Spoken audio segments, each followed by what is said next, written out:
approach to the budget. We are going to give a seat at the table to all these state legislators, which gives a seat at the table to all of their constituents. When we're going through the final days of the budget process, I'm going to come talk to you all. And I'm going to answer your questions as opposed to shutting you out. And then everyone is, it's great mystery. The state legislators don't know what's going on. You all don't know what's going on. It's a totally broken process. I'm willing to work with absolutely anyone. The other thing, too, is this. Kathy Hochul says that New Yorkers are her apostles. She has referred to herself as the mother of New York's 62 counties.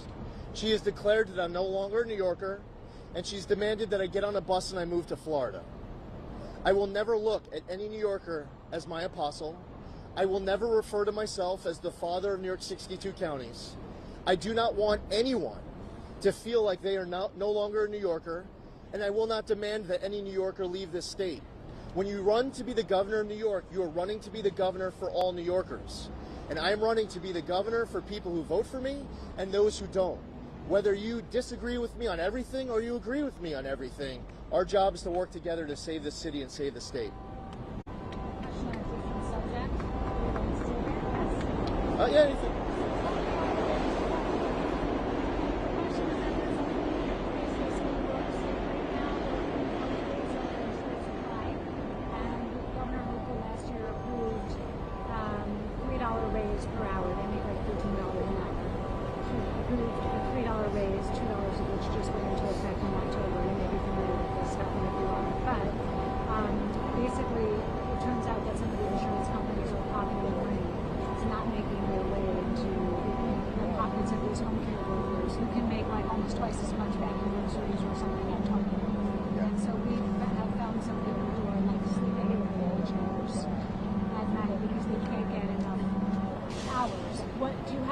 I would absolutely love to help address that. We have an issue with healthcare, with the healthcare workforce, with recruitment and retention. The pay, the benefits is one piece of it. The training is another piece of it. There are individuals who are quitting to go grab other positions where they'll make just as much, if not more, with positions that are not as tough. It's not easy to be a home healthcare aide. So if that is taking place, working with the state attorney general, working with the Department of Financial Services, working with the state legislature, I absolutely would love to do my part to tackle that issue. If that's happening wherever it's happening, I would be happy to be involved in that. So, Democrats and Republicans in the state, how you try to take them? We have gotten a lot of support from Democrats of all walks of life. We have some Democrats who feel like the party has gone too far left. There are Democrats who want balance. There are Democrats who don't like Kathy Hochul. There are Democrats who put a high priority on crime. They want to fight crime. They want safer streets. There are Democrats who are out there opposing congestion pricing, and Democrats who have other concerns on issues. For some, it's COVID vaccine mandates. I hear from a lot of Democrats on specific issues as to why they're supporting me, where there is very clear contrast. The other thing is, I got into this race a year and a half ago. I've met a lot of people over the course of this campaign. At no point was this campaign ever a rose garden strategy. I spend my entire day with the people. I just want to meet everybody. If I could have my way, I would spend my entire day meeting everyone. During that process, people end up realizing that what they might see on TV with a campaign ad isn't who I actually am, because now they know me. The inroads with the Orthodox Jewish community, the Asian community, the Dominican community, the list goes on, of where over the course of this campaign we have built not just introductory relationships, but strong working relationships where their dream for New York is one where we have to partner, not as Republicans versus Democrats, but it's Republicans and Democrats and independents all uniting to be able to save this city and to save the state. If we get less than 30% of the vote in New York City, we cannot win. I can't think of any scenario whatsoever where we are getting less than 30% of the vote in New York City and we're winning this race. If we get 35% or more inside of New York City,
This is frustrating.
Doesn't make any sense.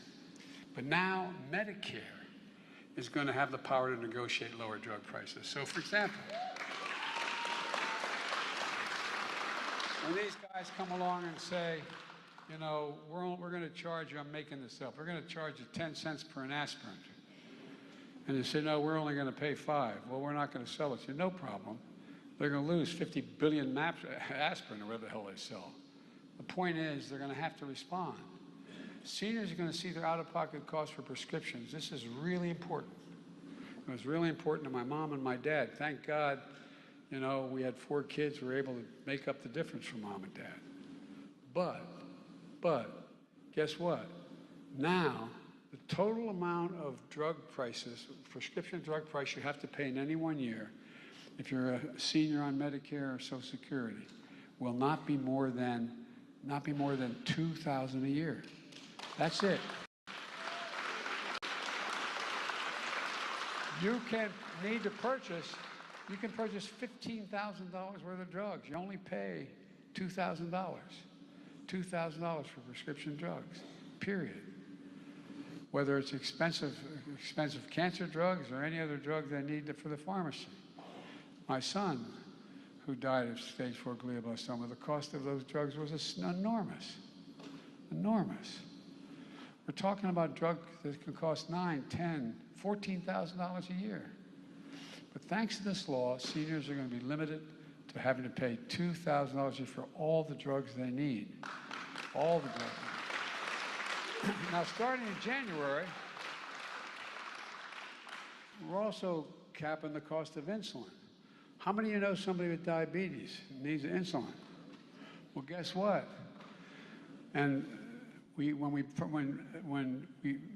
Debbie and I passed this law, it included everybody, not just seniors. And so what happened was, we said, okay, you know how much it costs to make that insulin drug for diabetes? Cost. It was invented by a man who did not patent it because he wanted it available for everyone. I spoke to him, okay? And guess what? It cost $10 to make. $10 to make. And if you count packaging and everything, you could maybe get it up to $15. Well, guess what? They're not going to have to pay more than $35 a month. They'll still make a significant profit instead of an average of $400 a month. Look, that's well, it's important. And guess what? It affected, I was at an event like this in Virginia about 4 months ago talking about this, what are we doing? And a woman stood up and she said, I have 2 children. They both have diabetes. And I can't afford the insulin, so we have to share it. We have to cut it back. We split it in half. Imagine a parent looking at their child, knowing they don't have the money or the insurance to be able to pay for it. Talk about being deprived of your dignity. Looking at your child who could have permanent damage or die without access. Maybe so, anyway. And by the way, we're making hearing aids more affordable. Available over the counter. So people don't have to pay expensive visits to specialists. Folks who need them, these hearing aids are available now. The FDA estimates it's going to save patients $3,000 per set of hearing aids. Plus, for seniors on Medicare Part D, recommended vaccines like shingles vaccines are now available for free. 2 million people have been paying $200 for those shots up to now. On average, folks, on average, they're paying $200 for $100, as much as 2 some places, I should say. And guess what? You have to wonder how many seniors skipped the shot because they couldn't afford it. Well, they're going to be free now. You won't have to make that choice anymore. And for years, the fee you paid for Medicare to cover your visit to your doctor's office has gone up. Now, for the first time in more than a decade, it's going to go down. It's going to go down. For real. And on my watch, for the first time in 10 years, seniors are getting an increase in their Social Security checks this week. So checks are going to be up, and Medicare premiums are going to be down. And look, it's a big deal for seniors. Just add up how much we're reducing the cost of living on Medicare for those in need of health care. $2,000 cap on total drugs, $2,000 for seniors in a year. We're also in a situation where we're going to make it difficult for them to charge so much insulin cost. We're saving some people thousands of dollars, as I said, a year, reducing the cost of hearing aids to $3,000 by $3,000. The cost of single shots from $100 to $200 to $0. That's real money. Seniors in Medicare, that adds up somewhere between $5,000 and $10,000 a year. Some breathing room, as my dad